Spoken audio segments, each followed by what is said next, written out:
my God, the cycle, baby. Eddie Escobar does it. Gets the first cycle in Mets history in a decade. How's it going, Mets and overall baseball fans? Thank you guys so much for chiming in for the latest post-game showing here on WardyNYM, as I'll be breaking down everything that you guys need to know about this massive, and I truly mean massive and historic victory for the Mets tonight, winning against the Padres in their first game of a three-game set, this time 11-5. And who we have to thank for that? No one more than, yes, Eduardo Escobar. The man who's been slumping so much this season has been breaking out in this West Coast trip like no tomorrow, and that is not just the best game of his year, but one of the best games that you will see for a Mets hitter in quite a long time. A decade's worth length of time, folks. The first cycle in Mets history in literally 10 years. How we feeling? Thank you guys all so much for chiming in. I really do appreciate it, guys. I see the donations. I see the comments, the likes. Thank you all so much for that. Make sure to hit that like and subscribe on. As always, folks, if you find yourself enjoying this kind of Mets content, I know a lot of you guys are probably watching this on replay because it's late now here on the East Coast. It's right around 1:40 or so p.m. Eastern time here on the East Coast. But guys, I am pumped up. The adrenaline is pumping, and I want to know how everyone is feeling in the live stream right now if you're watching replay. And let me know your thoughts in the comments below. The Mets win in a phenomenal fashion. Truly a beautiful game by the Amazings, guys. And don't worry, I do see those donos. Like I said, I'll be getting to them in a little bit later here in the show. My apologies as well for the drop in Wi-Fi. I know I've been having that issue. And I kid you not, guys, I've been trying all day long to try to fix whatever connection issues I've been having the past 2 weeks, and has not worked. So if you guys want to give me tips, please let me know in the comments below. Not during the live stream, because troubleshooting is not going to work right now. But don't worry, the Wi-Fi should pick up. If the visuals are dropping for a minute or so, they will pick up over a minute. So just bear with me. Again, my apologies, though. Again, that's something that's ideal, and I have been working. Trust me, I've been trying to get it better. Just haven't had it. So my apologies once more. Again, if the visuals aren't pretty, but they will pick up here in a second. But guys, how we feeling, Mets fans? What an electric win for them tonight. I get it that a lot of you guys stayed up watching this live right now, and you're like, I can't believe what just happened.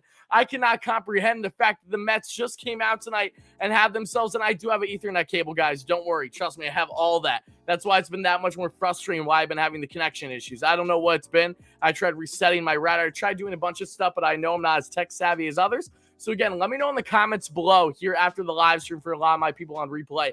Let me know how I can potentially fix this. Some of you guys have given me some advice, and I've tried doing that. So far, not so good. But again, visuals will be on and off. Once more, I'd like to apologize. But let's get into breaking down this damn game, folks. I cannot contain myself any longer. Guys, if you would have told me that after the Mets started off this West Coast trip, and don't get me wrong, I'm always confident in this Mets team. They have been having a magical season, but only score one run in the first two games, guys. And then for everything to be happening since then, I mean, the winning 9-4 against the Dodgers in Game 3, then winning yesterday 5-4 in extras, and then today as well, 11-5 against these Padres, who have been one of the best teams in baseball as well. Chef's kiss, baby. You'll love to see it. So thank you so much again for those donations. Appreciate all the advice, too, guys. But let's break down this game now, because the Mets came in tonight, folks. And don't get me wrong, Eduardo Escobar is by all means my number one star. But one man who had another phenomenal, and I truly mean phenomenal, performance on the bump was that being in Cookie Carrasco, guys. Cookie has pitched past or at least into the sixth inning in 7 of his first 11 starts this season, folks. That is absolutely insane. If you would have told me that Cookie Carrasco entering this season would have been this important to this Mets rotation based off consistent performance without the likes of Jacob deGrom, without the likes of Max Scherzer, without the likes of Tyler McGill, who will be back in the Mets rotation for this weekend against the Angels, I would have said, slap me and call me silly. I was not expecting it. This man, fully healthy now, is rolling at the age of 35, was pumped up in his last start with his father in attendance for the first time in his career, no less.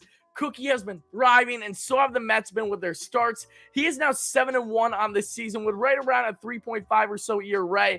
What a masterful performance tonight by Cookie Carrasco. 7 innings, 5 hits, 2 earned runs, 0 walks, 10 strikeouts, 105 pitches, folks. We will take that to the bank every single day of the week. This team has been absolutely electric. My goodness gracious. Wow. All I got to say is wow. from J.D. Davis, starting at first base tonight. Why? Because Buck Showalter's a genius. That's why. Trust in Buck, baby. Don't judge the lineup too soon. J.D. had a phenomenal day, not just strong at the plate, but I gotta be honest, J.D. looked more natural at first base than I've ever seen him at the third base position. So maybe, just maybe, the Mets have themselves something going there with Pete Alonso at DH. Whatever works, I will take it. The Mets entered tonight's game stacking up on those righty batters against a Blake Snell, where normally think righty on lefty wouldn't be the best idea, because Blake Snell actually entered tonight's game with opponent batting average for right-handed batters of only $143 and a 500 or so OPS. Not the prettiest numbers by any stretch, but the Mets,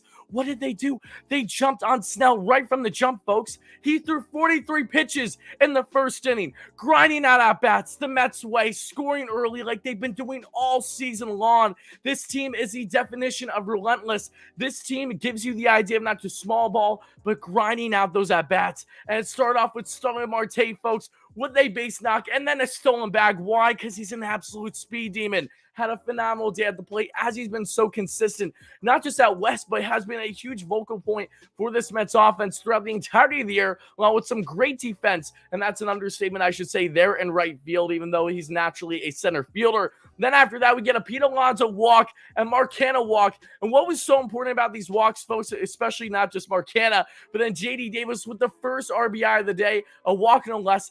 The Mets, both of them, had themselves on 2 strikes with less than 3 balls. They grinded out their at-bats. Mark Canha is such a pesky you-know-what, guys. This man is absolutely elite. I love Canha is quite literally a right-handed version of Brandon Nimmo. I said that when the Mets acquired him. You guys called me crazy, but outside the fact that Mark Canha doesn't have as much speed and doesn't have as good of an arm in the outfield that we saw as a little bit of a noodle there when one of the runs came in for the Padres today, no less, Mark Canha is just an absolute beast. You rarely see this man swing out of the zone. It doesn't matter if you're down 0-2 in the count. He will grind that at-bat and get you in there. So the Mets had bases juiced with 2 outs, and J.D. Davis gets himself an RBI walk, and that wouldn't be the last run, because Eduardo Escobar, Mr. Cycle, I was calling him Eddie Doubles, Eddie 2 doubles, Eddie 2 bags. He got all the bags today, folks, in 6 ribeyes, but he got 2 RBIs there in the first with a nice base knock to give the Mets an early 3-0 lead. 43 pitches thrown by Blake Snell, and you're thinking, wow, okay, I understand. This Mets team is not just grinding the at-bats early, but they are in a great position to succeed, and that is what we saw, and it continued throughout the entirety of this one, folks, against this lefty and Blake Snell, in which the Mets have been, I got to give credit where credit's due. We saw in the Dodgers series outside Tyler Anderson, a little bit in your eyes, but the Mets have, by all means, not been great against lefties, but they're showing progress, and that's definitely important, taking advantages of the opportunities given to you, folks. And again, thank you all so much, everybody chiming in. My live viewers, upwards of 400 live viewers right now, and people on replay. Continue smashing a like and subscribe on. I'll be getting your comments and donations soon. Don't you guys worry. We just got to continue to break down what was a masterful outing, not just for Cookie Carrasco, but this entire Mets lineup in a nutshell, folks. Then we get to the third, and there wasn't any offense there too much, but I want to give credit where credit's due. Lindor did not have the best day at the plate. Lindor has struggled for the most part at the righty spot in batting versus lefty. Lindor has been a far superior lefty batter, I feel like, at times this year than righty. And no less, Lindor did have a base knock and a stolen bag. So in the first 3 innings, the Mets had 2 stolen bags tonight. You'd love to see that. Taking advantage against a Blake Snell who does not have a good read, obviously being a southpaw, and how he turns and makes his throw there to first. Not great. And they were able to get the job done by getting themselves some runners in scoring position. And even though Lindor didn't get scored there, less than 2 outs, the Mets would start to tack on soon. But before that, there in the third as well, the Padres would tack on and narrow down the Mets' lead after being up 3-0. Jorge Alfaro is probably the fastest catcher in baseball, or at least one of them, had himself a leadoff double there in the inning. Then Jurickson Profar, who had a phenomenal day at the plate. Again, giving credit where credit's due. Profar was an absolute stud for the most part for the Padres at the plate. He's been locked in as of late for the Padres, which is good to see for his sake, not for us Mets fans. But thankfully, the Mets got the win without a problem tonight. Profar got an opposite field RBI single, and it was a bad throw by Canha too. Again, Canha with that noodle arm. I would have liked to see a little bit more effort because Jorge Alfaro, he's fast, but he's fast for a catcher. This guy isn't Marte fast. I would have liked a little bit of a better throw, more, just a little bit more oomph on that one, but it is what it is. He wasn't able to get the throw there, and that brought in the first run for the Padres today.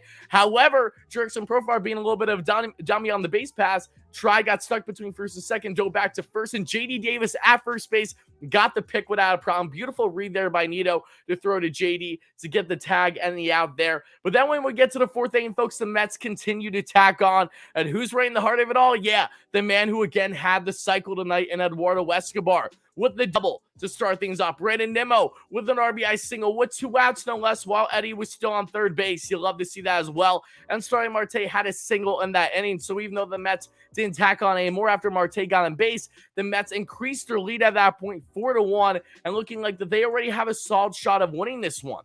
Then we get to the fifth inning, folks, after Cookie has been dealing, as we expect. Cookie has just been monsters. Feels like every fifth day I'm confident that Cookie is not just one, going to give the Mets a quality outing, but 2, that he's going to give the Mets a quality outing and actually carve up these hitters. He's been a strikeout machine. What a blessing in disguise has been Cookie Carrasco so far this season, the veteran right-hander who battled and beat leukemia during the season, no less, comeback player of the year a couple years ago, and to have his dad again in attendance in his last start, you can know they have that confidence riding with him.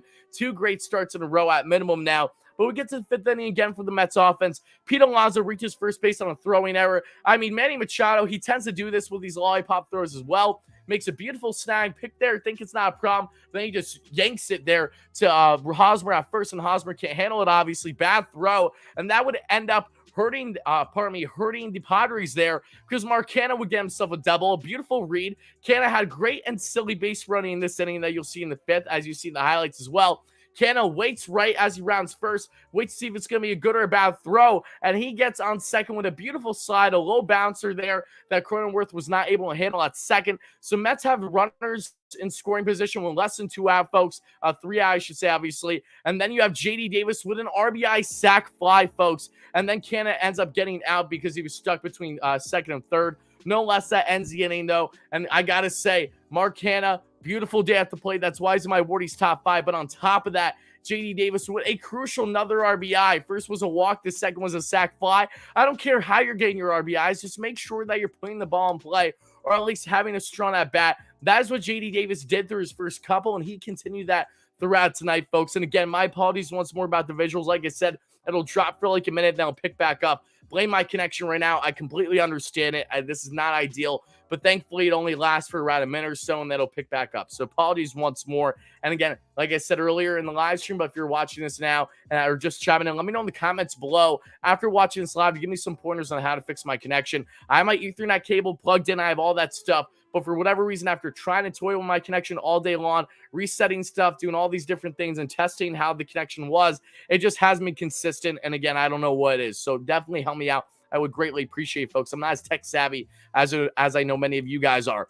But getting into it further, folks, we then get to the 7th inning, and that is where the Padres start to tack on a little bit more. You get Mazara, who has his first extra base hit of the year after being called up recently from AAA after Robinson Cano was cut from the Padres a couple days ago over this past week. After he was this close to a grand slam in the 9th to win a game, he fell short on the warning track, and that would end up being his demise and his last at-bat as a Padre. Mazara is called up and has his first extra base hit, being an RBI double today for the Padres. But then we get to the 8th inning, folks. Eduardo Escobar continues to tack on as he did all night long, and that is not an understatement in the slightest. Escobar gets himself a solo bomb, and no doubter, you'll love to see that, folks. Hitting from both the left and the right side of the plate with ease tonight. He was so locked in, it did not matter if he was a righty or a lefty. And for a guy who's been raking far more righty than lefty, that did not stop him from having a great day at the plate. And again, Escobar with the solo bomb. Tomas Nido with a single. Nido had another great day. He's been looking really good at the plate over his past, I would say, 7 or so games. Nemo gets a hit by pitch, and that would end the inning. But the Mets are continuing to get guys on base, even after that solo shot. We get to the 9th inning, folks, and that is where the Mets truly blew the doors open in this one. After already scoring the amount of runs that they did, they tack on even more, folks. And that was so important because the bottom of the 8th, right before that, Luke Voigt, who had 2 terrible at-bats earlier in the day where he got struck out with ease from Cookie Carrasco, gets himself a dead center 3-run bomb to make this a 7-5 ball game, a 2-run differential. That was frustrating as all heck, and it was reviewed because you didn't know for certain if it was a home run. There was this little thing in center right outside of where the wall was. That's where the ball hit, and that showed after review that it was a bomb. So the Mets try to make sure that they weren't going to blow this one after Joely Rodriguez again gave up those runs. got a couple guys on base, couldn't get more than one out. Then he brought on Drew Smith. Then he throws a meatball right down the pipe. It's barreled beautifully by Luke Voit, who again has been a little bit of a shell of what he once was during his time in the prime with the that being with the Yankees, of course, with the juice ball era as well. No less, it's a 7-5 ball game. We get to the ninth, and it starts with Pete Alonso with his first base knock of the day. Alonso, a 3-run score today, only one base knock, but that man got on base beautifully. Opposite field single to start things off in the top of the ninth. Mark Canha with a beautiful single. Canha, again, grinding out these at-bats. Doesn't matter if you're in the first or in the ninth inning. This is not stopping this guy from just being an on-base king, and we all know that by now. Then Eduardo Escobar does the imaginable. He does something that, again, as you see here, hasn't been done for the Mets in a decade, and that is a beautiful, and I cannot emphasize enough, beautiful opposite field line drive type 2 RBI triple to give the Mets even more runs. At that point, I believe it was 9-5, and they, again, were just absolutely relentless. Escobar's so pumped up on third, as he should be. I was pumped up for him as well. Eddie gets, again, the first cycle for the Mets in 10 effing years, guys. Give credit where credit's due. We had a lot of criticisms with Eduardo Escobar earlier this year. He was an on-base king in the first month. Wasn't hitting much, but was getting on base at least, something that he's not accustomed for at this point in his career. Then in May, absolutely brutal May. This guy could not hit at all. Didn't matter if it was against the Nationals or whoever. This guy simply could not hit a lick consistently in the month of May. But in June, yeah, we're seeing Eddie break out, and that's why I told you guys that he's a veteran hitter. I was not nearly as concerned with Eduardo Escobar as I was with other Mets in years past. You just know that he's a veteran. He's going to get the job done. He's going to break out of it at some point. And what better way to break out of a month-long plus slump than against two of the better teams in all of baseball, in both the Dodgers and the Padres. And who knows what he's going to have left for the remainder of this West Coast trip. You'll love to see it, baby. But he gets that triple to give himself the cycle. Then Jeff McNeil gets himself an opposite field, RBI double. And then attack on insult to injury for the 11th run and final run of the night. You get Tomas Nido, baby, with an opposite field, a little line drive RBI single to make it 11-5. And the Mets win it. You'll love to see Drew Smith comes in the ninth, doesn't give up any runs, makes up for that meatball of a throw they had a Voit there in the eighth to try and get that final 2 outs there for the Mets in the eighth. What a massive victory for the Mets, folks. Again, Rory's top 5, as you see here, folks. We'll be breaking that down for a second. I'm going to break down the entire Mets lineup. Going to break down Cookie Carrasco's arsenal. Then we'll get to all your comments, questions, donations, and concerns. And again, God bless. Thank you all so much for being here. It might be right around 2 a.m. Eastern time, but that is not stopping this Wardy from being absolutely pumped up by a massive Mets victory. Wow! That's all I got to say, baby, is wow. But getting into Wardy's top 5, folks, Eduardo Escobar. 4 for 5. I don't know, with this cycle. 6 RBIs, 3 runs scored. That's kind of a good thing. I think he had a decent outing. I don't know about you.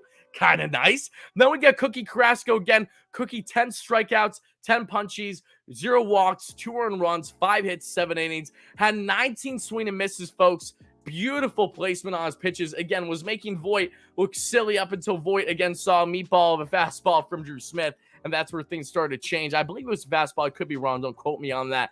No less, loved what I saw from Cookie Carrasco. A phenomenal outing as a 3.52 season ERA on the year. And this guy has really, for the most part, been Mr. Consistent. You can even argue that Carrasco has been the most consistent starter in this Mets rotation outside of Max Scherzer when he's been healthy and Tyler McGill at times. I mean, this guy has been locked in as great as Bassett has been, as great as Taijuan Walker has been, to give credit where credit's due.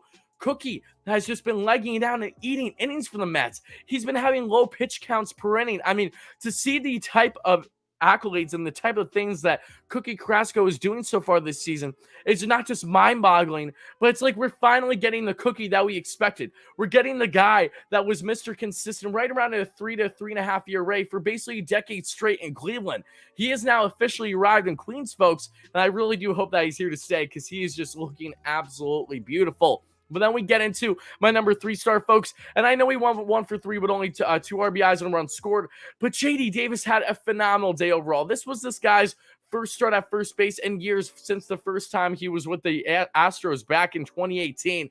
He has not played first in a minute. He even said prior to the game start they had Taijuan Walker using his big hands to break open the mitt a bit. I mean, that mitt looked like twice the size of JD's head, which is saying a lot because he looks like a bobblehead half the time. And I should know because myself too, being a short schmuck with a big head, I know that feeling. But JD looked absolutely flawless at first base. This guy looked like he's been playing first his entire career. And I really don't think that's much of an understatement. He even had one of the final outs later in the inning and with a bare hand catch tossed from the pitcher. I mean, literally, how could you ask for anything better from JD? Yes, he's been a defensive liability, but one, he was locked in at the plate, had a huge AB to get that RBI walk to start off the runs there in the first, and also was massive with the sac fly. And again, the base knock. I mean, JD, give credit where credit's due. I know I said that plenty in tonight's show, but I cannot emphasize that enough with someone like him, who has been Mr. Inconsistent so far this year, who had a line out today that was this short on the warning track, should have been a home run, that like an 810 to 860 expected batting average. He's been locked in his, if you look at his advanced numbers through Baseball Savant,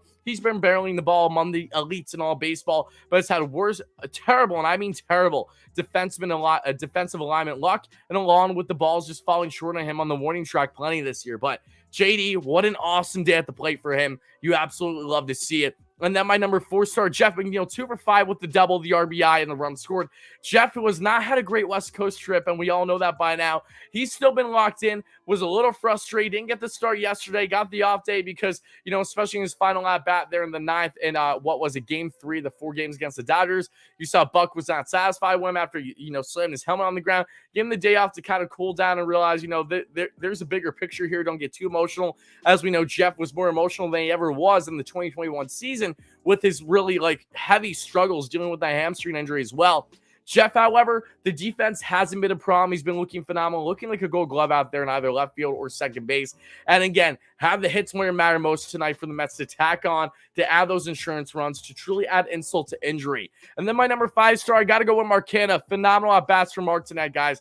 2 for 4 with the double and the 2 runs scored. And again, there were some great offensive numbers by the Mets today outside of Marcana, but I even debated having him there higher than where I had him at 5, just because his at-bat there in the first was so crucial, so pivotal, so important for this Mets to get off and, again, have Blake Snell throw 24 pitches to start the game. That was absolutely massive for them. 43, I should say, not 24. I don't know why I said that. Probably because I have Canada with 2 for 4 on the day. Just a massive game from Marcana. And going through the Mets line, folks, Brandon Nimmo 1 for 4 with an RBI, which was beautifully placed that we saw there later in the game for Nimmo to tack on some more runs for the Mets there. And then you also saw Starling Marte at 6 at-bats, 2 for 6 with a run scored and a stolen base. Francisco Lindor talked about him, 1 for 5 and a stolen bag. Pete Alonso, a guy that you can rightfully argue should be my top 5, and I completely get that. But Alonso went 1 for 4 with 3 runs scored and a walk. Love to see that. J.D. Davis broke him down. Jeff McNeil broke him down. Tomas Nido batted 500 tonight with the RBI going 2 for 4. Nido has looked so good. He's batting right around 400 or so, if not higher, throughout this West Coast trip. Had a 4-hit game right before the West Coast trip in the series finale against the Nationals. The fact that the Mets are actually getting some hits, some decent production out of the catching position. Without James McCann, no less, it's the the balance between Mazika and Nido. I mean, that's huge for this Mets team right now. To have a 1 through 9 where you feel fairly confident in, and that's an understatement too, because this Mets offense has been the best in baseball. Man, oh man, I'm sweating bolts right now, but I'm just so happy. I'm so pumped up. I'm so proud of this Mets team, what they were able to do for them tonight. From the offensive standpoint, Sam's surprise would be the farthest thing from the truth. I expect this team to score runs on an every night basis. It doesn't matter if you're the Dodgers, the Padres, the Braves, the Giants. It doesn't matter if you're the worst teams in baseball too, like the Nationals. The Mets are just going to beat you up. Innings 1 to 9, they're not going to stop. And trust me when I say that every Mets game, even when they've had their struggles, it's never for a lack of effort. Even when things aren't going their way, you know that this team is so resilient. There's a reason why they have yet to lose 3 straight games this season, folks. And man, oh man, I'm just blown away at this team, truly. But guys, let's get into Cookie Carrasco real quick, folks, and then we'll go from there. Alonso did not hit a home run tonight, but he probably will again at least once before the end of the West Coast trip with the way he's been swinging the bat. So clutch, so pivotal. But Cookie Carrasco with that beautiful 5-pitch arsenal tonight for the Mets was just masterful in this outing with the 10 strikeouts. 30% of his arsenal where he topped out was with the 4-seam fastball. But again, topped out on 96 miles per hour on the velocity. Minimum was 92. The average was 94. Slider topping out at 28% of his arsenal. 88 is where he topped out with the velo. Minimum was 84. The average was 86. Then we have the changeup, 26% of the arsenal, that being for Cookie Carrasco. 90s where he topped out. Minimum was 86, and the average was 88. Sinker, 13% of his arsenal for Cookie Carrasco tonight. topped out 94, minimum 92, and average 93. And the curveball, only 4% of his arsenal, 4% no problem, topping out 83, minimum 79, and average 82, guys. Just Cookie Carrasco. Yeah, we got to give him applause. Phenomenal start, guys. I'm so in love with this man. Truly, 35-year-old battled and beat leukemia, smacked that you know what like no tomorrow. He beat it without a problem. Comeback player of the year. Dealt with injuries over the past couple years and with all these adversities, and again is back rolling, looking like he's in the peak of his prime. He looks quite literally no different than what he did in his best days with Cleveland, which is saying a lot given the fact that the Mets have had these injuries to this rotation. So to get a primed up, peaking Cookie Carrasco at the age of 35 is truly one of the best things that happened for this Mets season, and that is saying a lot, considering that everything has went right for the Mets this season, even with the injuries that they've endured with the two best pitchers in baseball, in Jacob deGrom and Max Scherzer. But guys, I've been ranting for roughly a half hour straight. I can't even speak right now. I apologize. Straight. So let's now get into your donations, your comments, your questions, and concerns. I want to thank you all so much that have been chiming the post-game show. I'm so pumped up. You guys know I love talking Mets, but especially after breaking down a Mets victory. So let's get into your comments now. People on replay, this is where I'll be cutting things off. Now, you guys in the live stream right now, you know the drill by now. If you've been a live viewer here. So guys, in the comments below on replay, let me know, how do you feel? How ecstatic are you if you're waking up, especially starting your early day commute to listening to this, knowing that the Mets won in a beautiful fashion, 7-5. Thank you, Cookie Carrasco. Thank you, Eduardo Escobar. And thank you, JD Davis, baby. Thank you all three for different reasons. Let me know who was your biggest standout tonight, even though I think that's quite an obvious one. A cough. Eduardo Escobar. Regardless, make sure to let me know in the comments below. Make sure to smash that like and subscribe button and stay tuned for more great Mets content. But guys, again, let's answer those comments for people on replay. This is where I'll be cutting things off.